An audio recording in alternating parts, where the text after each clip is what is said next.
DK ಸಂಪುಟ ವಿಸ್ತರಣೆಯ ವಿಚಾರಕ್ಕೆ ಸಂಬಂಧಪಟ್ಟಂತೆ ದೆಹಲಿಗೆ ಹೋಗಿದ್ರು. ದೆಹಲಿಯಲ್ಲಿ ಕೇಂದ್ರ ಸರ್ಕಾರದ ವಿರುದ್ಧ ಧರ್ಮೇಂದ್ರ ಪ್ರಧಾನ್ ವಿರುದ್ಧ ರಾಜೀನಾಮೆ ಕೊಡಬೇಕು ಅಂತೇಳಿ ಹೋರಾಟ ಜಾಸ್ತಿ ಆಗಿರುವ ಬೆನ್ನಲ್ಲೇ ಸಂಪುಟ ವಿಸ್ತರಣೆ ಮತ್ತಷ್ಟು ಡಿಲೇ ಆಗ್ತಾ ಇದೆ ಅನ್ನೋದು ಗೊತ್ತಾಗ್ತಾ ಇದೆ.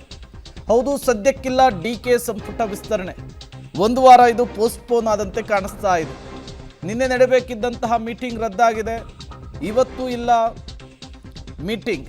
ಸಚಿವಾಕಾಂಕ್ಷಿಗಳಿಗೆ ಮತ್ತೆ ನಿರಾಸೆ. ಬರಿಗೈನಲ್ಲೇ ಬೆಂಗಳೂರಿಗೆ ವಾಪಸ್ ಆಗ್ತಾ ಇದ್ದಾರೆ ಸಿಎಂ ಡಿಕೆ ಶಿವಕುಮಾರ್ ಅವರು. ಬೆಳಗ್ಗೆ 11 ಗಂಟೆಗೆ ದೆಹಲಿಯಿಂದ ವಿಶೇಷ ವಿಮಾನದಲ್ಲಿ ಬೆಂಗಳೂರಿಗೆ ವಾಪಸ್ ಆಗ್ತಾರೆ ಡಿಕೆ ಶಿವಕುಮಾರ್ ಅವರು. ಮತ್ತೆ ವರಿಷ್ಠರು ಕರೆದಂತಹ ಸಂದರ್ಭದಲ್ಲಿ ದೆಹಲಿಗೆ ಹೋಗಬೇಕಾಗುತ್ತೆ. ಸಚಿವ ಸಂಪುಟವನ್ನು ವಿಸ್ತರಣೆ ಮಾಡುವ ವಿಚಾರಕ್ಕೆ ಮಾತುಕತೆಯನ್ನು ನಡೆಸಬೇಕಾಗುತ್ತೆ.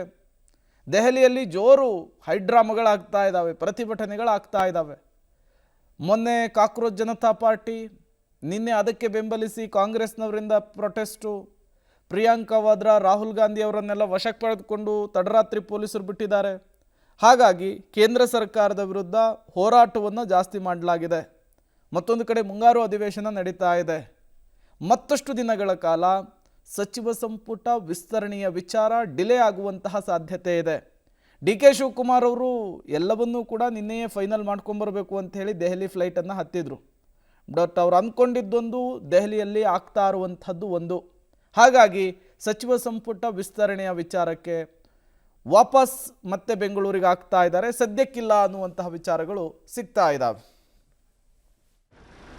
ನಾನು ಪ್ರಮಾಣ ವಚನ ಕೊಡಬೇಕು ಅನ್ನೋದನ್ನು ತೀರ್ಮಾನ ಮಾಡಿಕೊಂಡು ಬಂದವು. ನಾನು ಸಿದ್ದರಾಮಯ್ಯನವರು, ಹರಿಪ್ರಸಾದ್ ನಾವೆಲ್ಲ ಬಂದು ನಮಗೆ ಮೀಟಿಂಗ್ ಫಿಕ್ಸ್ ಆಗಿತ್ತು. ಸೊ ಕಾರಣಾಂತರದಿಂದ ಆ ಸಭೆ ನಡೀಲಿಲ್ಲ. ನಾನು ಗವರ್ನರ್ಗೂ ಕೂಡ ಮುನ್ಸೂಚನೆಯಲ್ಲಿ ನಾನು ತಿಳಿಸಿದ್ದೆ. ನಾನು ಪ್ರಮಾಣ ವಚನ ಕೊಡಬೇಕು ಅನ್ನೋದನ್ನು ತೀರ್ಮಾನ ಮಾಡಿಕೊಂಡು ಬಂದವು. ನಾನು ಸಿದ್ದರಾಮಯ್ಯನವರು, ಹರಿಪ್ರಸಾದ್ ನಾವೆಲ್ಲ ಬಂದು ನಮಗೆ ಮೀಟಿಂಗ್ ಫಿಕ್ಸ್ ಆಗಿತ್ತು. ಸೊ ಕಾರಣಾಂತರದಿಂದ ಆ ಸಭೆ ನಡೀಲಿಲ್ಲ. ನಾನು ಗವರ್ನರ್ಗೂ ಕೂಡ ಮುನ್ಸೂಚನೆಯಲ್ಲಿ ನಾನು ತಿಳಿಸಿದ್ದೆ. ನಾನು